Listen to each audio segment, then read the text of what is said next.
Hi, second grade students. Today's story is from Knowledge 3, Lesson 2, called Mount Olympus, Part 1. Before we begin our read aloud, we're going to go over our vocabulary words. Our first vocabulary word for today's story is the word longingly. Repeat after me. Longingly. Longingly means with great longing or desire. Our next vocabulary word is massive. Say massive. Massive means very large, heavy, and solid.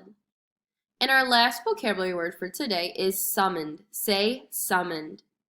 Summoned means called forth or requested to come.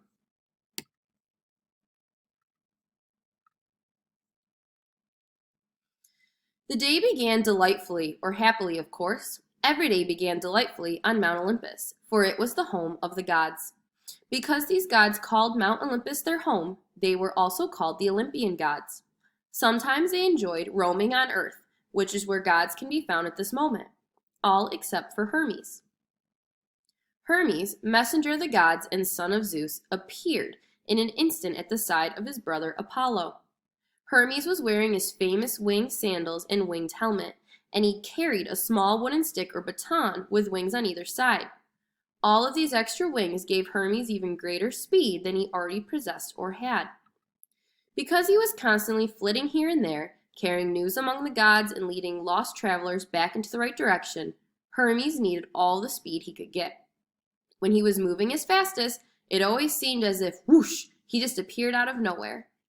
Apollo, the god of music and poetry, was startled when Hermes suddenly appeared, even though he should have been used to it by now.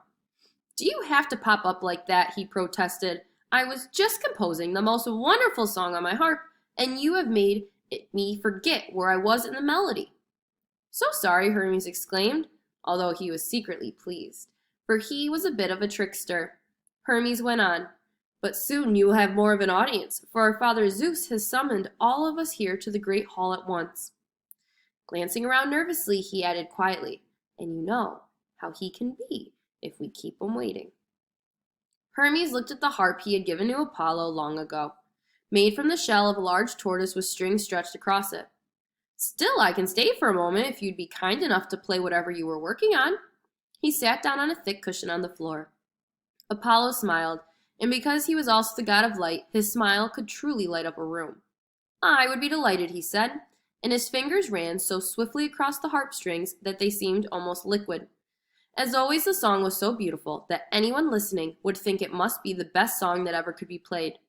That is, until Apollo played his next one. Hermes actually sat unmoving, which was quite rare for him, and at the end of the song he sighed. Then he was gone, his parting "thank you" hanging in the air. Apollo thought, that boy must learn to slow down. Hermes had already left behind the high cloud-covered mountains, and he was settling down into a lush green forest below. Here, Hermes was especially alert, for he was searching for the greatest of hunters, or rather huntress, his sister, the goddess Artemis. If anything could travel as quickly as Hermes, it would be one of her arrows, for she was the goddess of hunting, wilderness, and animals. Hermes could hear the crashing and crackling of branches as something large broke through the trees nearby. Suddenly, a great antlered stag or deer burst from the bushes not 5 feet from Hermes, panic in its eyes as it saw him. Turning, the stag disappeared from the little clearing as suddenly as it had arrived. Hermes had only enough time to think, how graceful, when 2 huge hounds leaped from the bushes ready to follow the stag.